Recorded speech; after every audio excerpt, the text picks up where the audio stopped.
It's our great honor to invite Dr. Lauryn Oates, Executive Director of Right to Learn Afghanistan, to deliver her speech. Her speech, titled The Power of Preservance, a Resolute Call for Human Rights, will highlight the crucial role for resilience in the fight for fundamental rights, particularly securing education for Afghan girls. Dr. Lauryn Oates has worked in different leadership roles with Right to Learn Afghanistan.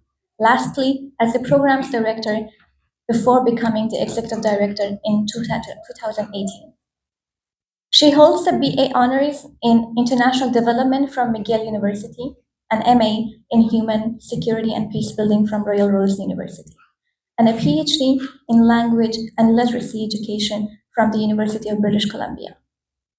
She has worked with the different development organizations, multilateral agencies, and governments designing, planning, evaluating, implementing, programming in education and in education and in gender equality, particularly in war-affected countries.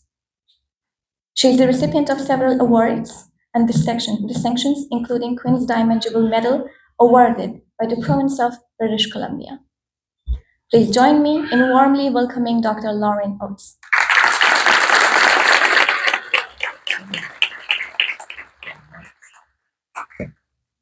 Salam alaikum. That's all the dari that there's going to be in this speech. I think it's okay. Can you hear me all right? Yeah. It's really a privilege and an honor to be here with all of you celebrating Dr. Samar. But I think, as Saharjan said, her story is your story as well. And what I've learned in the past 3 years is that in times of crisis, very terrible things happen, and also some good things happen. And one of the good things that happens is sometimes communities strengthen and come together. And that's what I see before me right now, is I see a strong community coming together to grab onto a moment of joy that is rightfully yours. We always have to keep the tragedy in our mind, but we shouldn't neglect also celebrating sometimes, and we have something to celebrate today. When I first became aware of the atrocities going on in Afghanistan in the 1990s, when the Taliban were in power for the first time and what we thought would be the last time, it wasn't long before I heard about this doctor. And these days, not back then, but these days I also have the word doctor in front of my name, but this is the useful kind of doctor. If you're having a medical emergency, if you think you're having a heart attack or you're going to have a baby, you want this doctor, not my kind of doctor. I studied applied linguistics. It's very interesting, but it will not save your life. So she was working as a medical doctor in Afghanistan at that time. And you know, everybody who was following the story of Afghanistan knew about Dr. Samar, but that was a small pool of people. Back in the 1990s, as many of you will remember well, Afghanistan was essentially a non-issue to the international community. It was not something that celebrities like Meryl Streep were talking about at the UN. It was really, really an ignored issue, despite the fact that you had in place gender apartheid then, as we do now in the country, and the totalitarian fascist regime that was ruling over Afghanistan and also committing systemic persecution against Hazaras, including numerous well-documented massacres that took place and that stole the lives of thousands of people. But it was still just not a fashionable topic, not a priority for the international community, and there was very little media coverage of what was going on, and little mobilization, even in international civil society. This was just not a cause that was eliciting widespread global outrage. And in fact, it felt very much like a lost cause. But there was Dr. Samar in the thick of it, nonetheless, and in fact, still in the thick of it. I've learned more about her life than I knew before from reading the book that I hope all of you will read. And she's done more in a lifetime than one could ever imagine. And I think we'll carry that on in the years and decades to come. And fast forward to today, I think that we live in many ways in an age of distraction. People are always moving on to the next thing. We don't stick with things for very long, abandoning one thing for another. And it's becoming kind of rare to see someone who sticks with something for years, decades, a lifetime, in fact, to dedicate their life to a singular focus. But Dr. Samar is an exception to that. She's banged on the same drum for her entire life. And when you bang the drum that long, eventually it becomes harder to ignore it. Back in the 1990s, people who were paying close attention to Afghanistan all knew about Dr. Samar. But today, that's different. She's known all around the world now. So that has changed. But her message and her focus have not. And it really can't be overstated how important it is that sticking to the same call, the same message, the same demand, and not wavering from it, even when things get challenging. I think generally we just don't like hard problems. We prefer to run away from them. And for many governments and leaders in the world right now, it's been decided that Afghanistan is just too hard of a problem with no obvious solution in sight. So there's been this disengagement. But there will be a price to pay for that.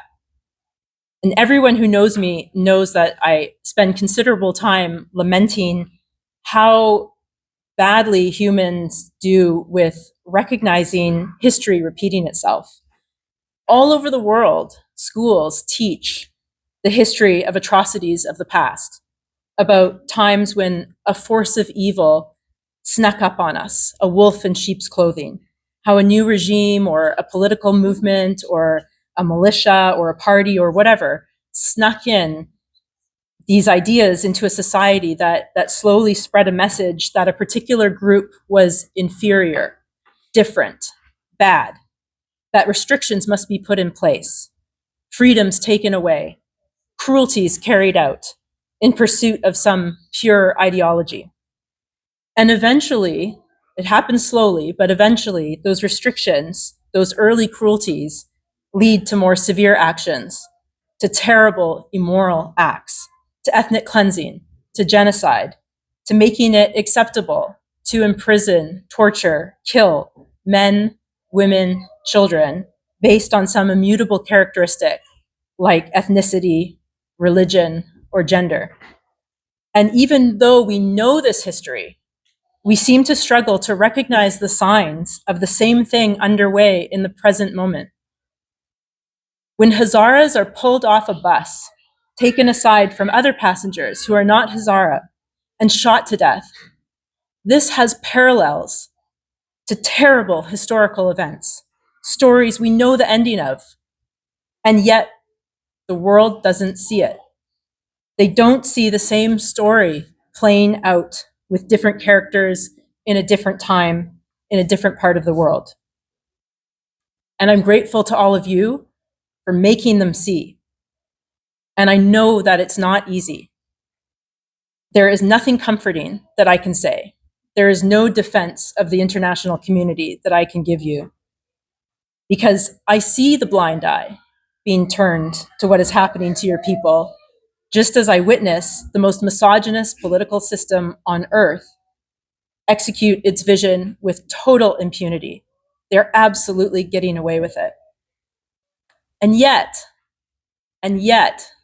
we must carry on. We can't walk away from the demand for full and equal human rights, for justice, for pluralism and liberty. And you can't water down the message, try to make it more palatable to see some traction. We have to be uncompromising in these things. Human rights, the rights that Afghans are asking for, the right to live without hatred directed at you because you are a woman, or because you are Hazara, or because you are both, the right to not live with discrimination, persecution, fear of the threat that your school in Dachte Barchi will get blown up at any moment. These rights, human rights, must necessarily be non-negotiable. The moment one starts trading them, cutting corners, putting them aside, the whole concept of rights falls apart. Human rights are universal and indivisible and whole, or they are nothing. No compromises. The world needs leaders who will defend that standard and nothing less, to the end.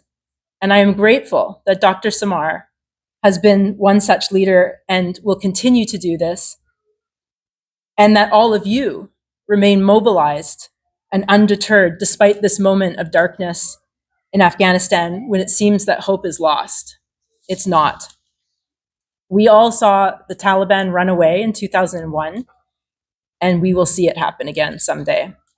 Maybe not tomorrow, maybe not even next year, but it's coming. So we must bang our drums loud to make it happen sooner. Ambastagi.